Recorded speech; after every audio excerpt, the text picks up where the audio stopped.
जहां चाह वहां रहा। भारत ने लंबे समय तक अपने दम पर इंजन तकनीक विकसित करने की कोशिश की, लेकिन हर बार तकनीकी जटिलताओं के जाल में उलझा रहा। अब फ्रांस ने वो राह दिखा दी है जो भारत को दुनिया के शीर्ष देशों की कतार में ला खड़ी कर सकती है। फ्रांस ने भारत को वो तकनीक प्रस्ताव दिया है जो उसे रक्षा और विमानन के क्षेत्र में आत्मनिर्भरता की नई ऊंचाइयों तक पहुंचा सकता है। दरअसल सिंगल क्रिस्टल टरबाइन ब्लेड यानी SCTB तकनीक जो फाइटर जेट और पैसेंजर विमानों के इंजनों के लिए महत्वपूर्ण है, अब भारत के लिए भी संभव हो सकेगी। फ्रांस ने इस जटिल तकनीक के सह विकास और तकनीकी ट्रांसफर का यानी TOT का प्रस्ताव भारत को दे दिया है।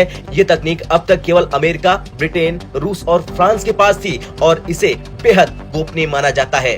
भारत ने लंबे समय से आधुनिक इंजन तकनीक में आत्मनिर्भर बनने की कोशिश की है, लेकिन DRDO अब तक SCTB जैसी जटिल तकनीक विकसित नहीं कर पाया है।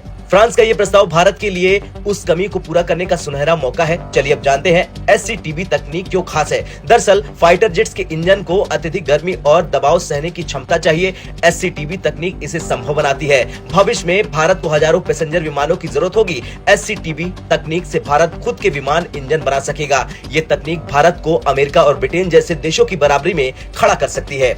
फ्रांस ने इस प्रस्ताव के साथ भारत की कुछ पुरानी नीतियों की ओर इशारा भी किया। भारत ने फ्रांस के इंजनों को प्राथमिकता नहीं दी थी और सीधे अमेरिका के तैयार इंजन पर निर्भर हो गया था। संयुक्त इंजन विकास का कोई एजेंडा नहीं था। भारत ने हथियार निर्माण और इंजन विकास पर ध्यान देना शुरू किया। हालांकि अमेरिका के इंजन का चुनाव पहले ही हो चुका था, इसलिए फ्रांस को भारत के साथ सहयोग करने का मौका नहीं मिला। फ्रांस का ये कदम रणनीतिक रूप से बेहद महत्वपूर्ण है। फ्रांस ये सुनिश्चित करना चाहता है कि भारत अब अमेरिका के इंजन के विकल्प पर निर्भर न रहे। फ्रांस का ये प्रस्ताव भारत के तेजस MK2 प्रोजेक्ट के लिए भी महत्वपूर्ण हो सकता है, जो अभी अमेरिकी इंजनों पर निर्भर है। DRDO ने अब तक SCTB तकनीक विकसित करने की कोशिश की, लेकिन इसे हासिल नहीं कर पाया। फ्रांस के साथ ये समझौता DRDO के लिए एक नई शुरुआत हो सकती है। चलिए अब जानते हैं भारत को क्या मिलेगा। SCTB तकनीक का ट्रांसफर भारत के रक्षा और नागरिक विमान निर्माण उद्योग के लिए गेम चेंजर साबित हो सकता है। भारत और फ्रांस के बीच इस तकनीक का सहविकास भारत को लंबे समय तक आत्मनिर्भर बनाएगा। इस तकनीक के जरिए भारत अमेरिका और ब्रिटेन जैसी ताकतों के मुकाबले खड़ा हो सकेगा।